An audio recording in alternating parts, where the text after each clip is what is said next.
It was an offer the Farm Monitor couldn't refuse. Travel to Tifton, be one of the first to use ABAC's brand new TV studio, and have a conversation with outgoing college president David Bridges. Back in September, Dr. Bridges announced his plan to retire at year's end. His 16 years as ABAC president filled with so many accomplishments. In part one of Ray's conversation with Dr. Bridges, they touch upon the many changes ABAC has endured under his guidance. And maybe the most important question of all, why retire now when the school is as popular as it's ever been?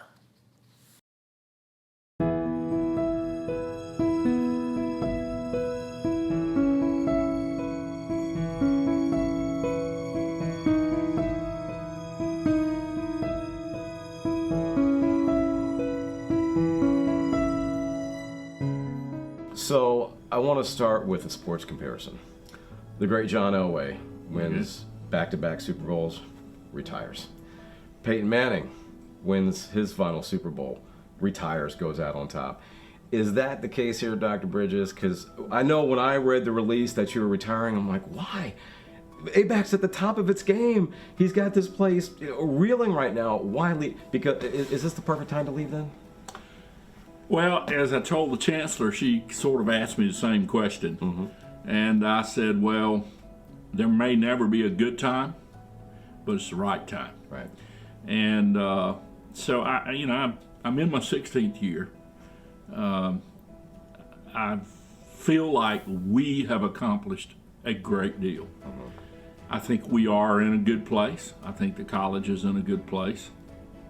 And it has more to do with, I still enjoy the job. I could stay here 3 or 4 more years and it wouldn't bother me in the least. But I have another equal passion that I need to devote more time to, and that's the Center for Rural Prosperity and Innovation. Okay. And I can't continue to work at the pace that I've been working the last 3 years doing both. Right. And so I think it's ultimately this ride as president has to end, and now it's the right time and move on to another pursuit. You were recently quoted as saying the greatest challenge for the administration at ABAC is to change the things that need to be changed, but keep the things that need to be kept to make it ABAC. Right. Elaborate on that for me. What is ABAC to you? Yeah, so, you probably know I attended ABAC as a student. And I still see a great deal of the attributes of the colleges that I attended in the 70s that are still present. Small, caring, safe. Okay, tell me about your experience at ABAC. Most will tell you they made lifelong friends. Quite a few will tell you they met their spouse. Sure. Those sorts of things. So I think there are a number of features of the college that make us who we are. Rural, caring, safe environment, place where people have names, not numbers. A place where the president, the vice presidents, and the leadership team eat in the dining hall, not in a faculty dining room, but at tables with students.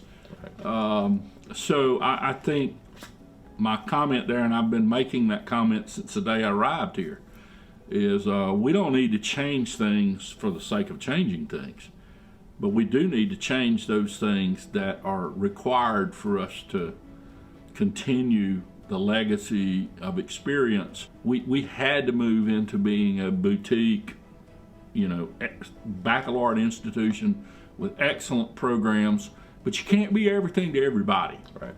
And so that's kind of, I said that then and I still say it now, and that will probably be the only piece of advice that I will give the incoming president, and that is, run it the way you wish to run it, the way you think it needs to be run.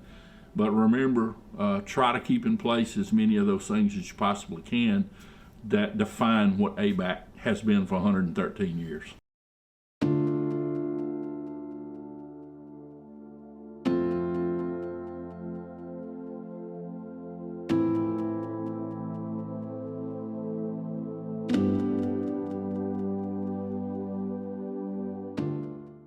You look at your overall body of work. What are you most proud of? Is it the fact that you went from a 2-year school to a 4-year school? Is it, the record number of enrollments that you guys get every year? Is it keeping the South Georgia kids in South Georgia?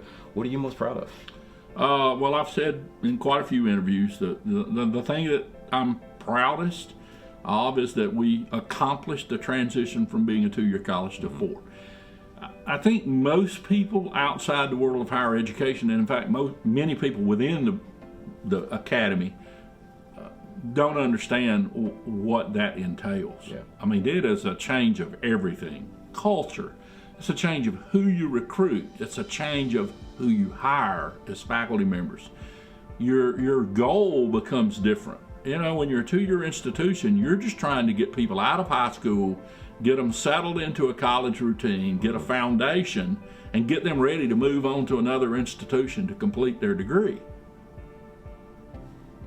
When you're a 4-year institution, it's about finishing the job. Right. And making sure that that graduate can find a place in the world, hopefully be gainfully employed and contribute to their community. So that's probably the accomplishment-wise, that's the one that I would point to.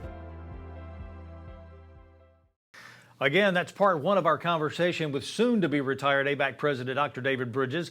Next week, in part 2 of our interview, Dr. Bridges talks about his longevity at ABAC, 16 years, longest-serving president among the 26 institutions here in Georgia. Also, what Dr. Bridges says his final days at the college may look like, or at least what he hopes they look like. Again, that's next week on the Farm Monitor.